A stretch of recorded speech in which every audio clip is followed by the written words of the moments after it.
नमस्कार बच्चों, आपको पता है क्लास 12th का ज्योग्राफी का सिलेबस चेंज किया है। उसमें आपका केवल 50% आएगा। तो 50% सिलेबस के आधार पर जो संशोधित पाठ्यक्रम है उसको हम खंड व चैप्टर 13 को हम यहाँ लेकर उपस्थित हुए हैं। आप अपने घरों पर यूट्यूब के माध्यम से और हमारे चैनल को देखते हुए नोट्स बनाएं। देखें इस चैप्टर 13 में क्या कहा गया है। बेटा इसमें कहा गया है कि भारत की जनसंख्या वितरण और घनत्व व वृद्धि के बारे में बताया गया है। सर्वप्रथम हमें ध्यान रखना है कि भारत का क्षेत्रफल कितना होता है। तो 32,87,263 वर्ग किलोमीटर होता है।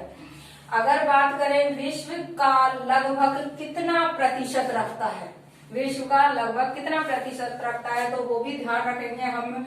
2.4% रखता है, 2.4% भाग रखता है। विश्व की बात हो रही है। अगर बात करें विश्व की लगभग जनसंख्या कितनी है बेटा, है ना, और उस जनसंख्या में हमारा देश कितने प्रतिशत जनसंख्या निवास करती है विश्व की अकॉर्डिंग, तो 17.5% जनसंख्या विश्व के अकॉर्डिंग भारत में निवास करती है। जनसंख्या की दृष्टि से बात करें तो विश्व में भारत कौन सा स्थान रखता है, तो बेटा ध्यान रखना जनसंख्या की दृष्टि से भारत दूसरा स्थान रखता है, क्योंकि इसकी पॉपुलेशन ध्यान रखना 121 करोड़ है। 121 करोड़ है।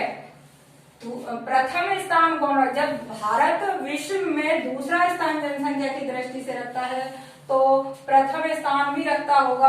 प्रथम स्थान रखता है आपका चीन। कौन रखता है भैया? चीन रखता है।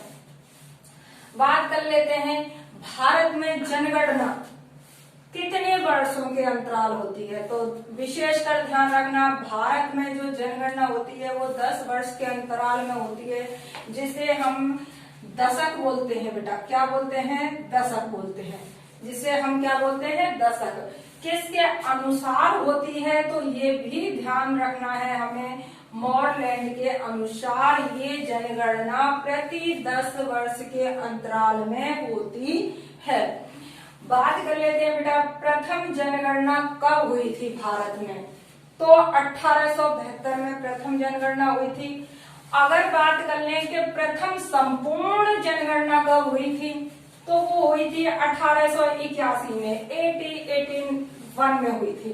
यानी हम कह सकते हैं 1881 में हुई थी। और जो वर्तमान में चल रही है 2011 की जनगणना को क्या कहा जाता है, तो ध्यान रखना 15वीं जनगणना कहा जाता है। लगातार जनगणना हो रही है। अगर वह संपूर्ण विश्व की बात करें तो कब हुई थी? 1881 में। अगर बात करें कि प्रथम जनगणना कब हुई? 1872 में। और 11वीं जनगणना जो 2011 की चल रही है वो आपकी 2011 की जनगणना वो कौन सी चल रही है? 15वीं जनगणना। इतना ध्यान रखना है। इसके बाद में हमारा जो नेक्स्ट पॉइंट आता है वो आता है जनसंख्या वितरण, है ना, क्योंकि हमारा जनसंख्या वितरण है, घनत्व है, वृद्धि है, 3 पॉइंट रखे गए हैं इस चैप्टर में।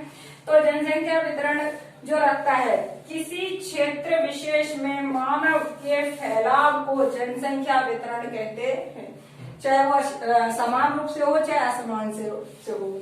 यानी मानव का फैलाव है, इधर उधर मानव बसा हुआ है।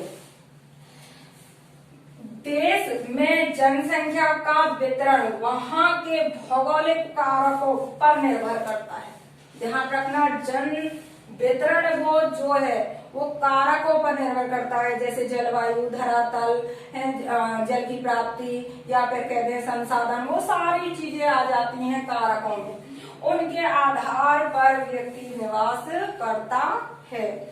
बात कर लेते हैं बेटा सर्वाधिक जनसंख्या वाले राज्य, कुछ इसी का पॉइंट है जनसंख्या वितरण का ही, है ना। सर्वप्रथम स्थान हमारे भारत में जो जनसंख्या की अकॉर्डिंग रखता है वो रखता है उत्तर प्रदेश, जिसकी जनसंख्या कितनी है? 19.9 करोड़। जो अगर बात प्रतिशत की आ जाए तो 16.5%। बात बेटा महाराष्ट्र की कर लेते हैं, सेकंड नंबर पे आता है। इसकी जो पॉपुलेशन है वो है 11.2 करोड़, है ना, 11.2 करोड़। अगर बात प्रतिशत किया जाए तो 9.2% है।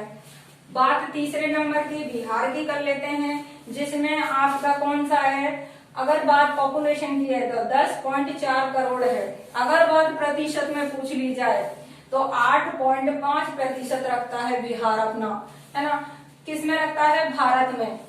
बात कर लेते हैं चौथे पॉइंट की, पश्चिमी बंगाल है, जो क्या है आपकी, उसकी पॉपुलेशन है 9.1 करोड़, है ना, जो रखता है प्रतिशत 7.5 करोड़। आंध्र प्रदेश की बात कर लेते हैं, 5वें नंबर पर आता है, इसकी पॉपुलेशन है 8.4 करोड़। अगर बात कर लें प्रतिशत में तो 7.0% रखता है। बात बेटा जब हमने सर्वाधिक की कर ली है तो न्यूनतम की भी आती है। न्यूनतम जनसंख्या वाला राज्य, जनसंख्या वाला राज्य कौन सा है, तो ध्यान रखेंगे कौन सा है, सिक्किम। कौन सा राज्य है, सिक्किम है, जो सबसे ज्यादा जनसंख्या कम रखता है। केवल मात्र उसमें जनसंख्या निवास करती है, वो रखती है आपका 6 लाख। अगर प्रतिशत में बात कर ली जाए तो 0.05%।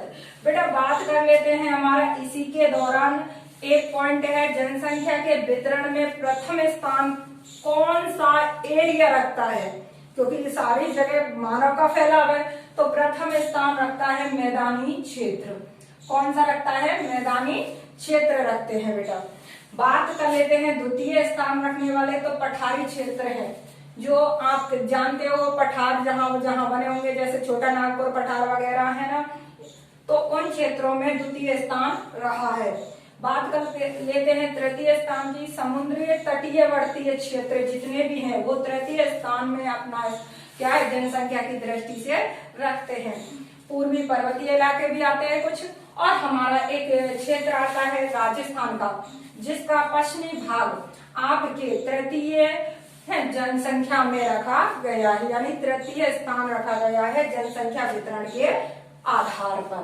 ये कुछ पॉइंट थे बेटा, जिसके माध्यम से चैप्टर 13 को यहाँ पर बताया गया था। अगले पॉइंटों के लिए नेक्स्ट वीडियो देखना ना भूलें। और कोरोना का काल चल रहा है तो बेटा इसीलिए घर पर ही नोट्स बनाकर याद करें इनको। धन्यवाद।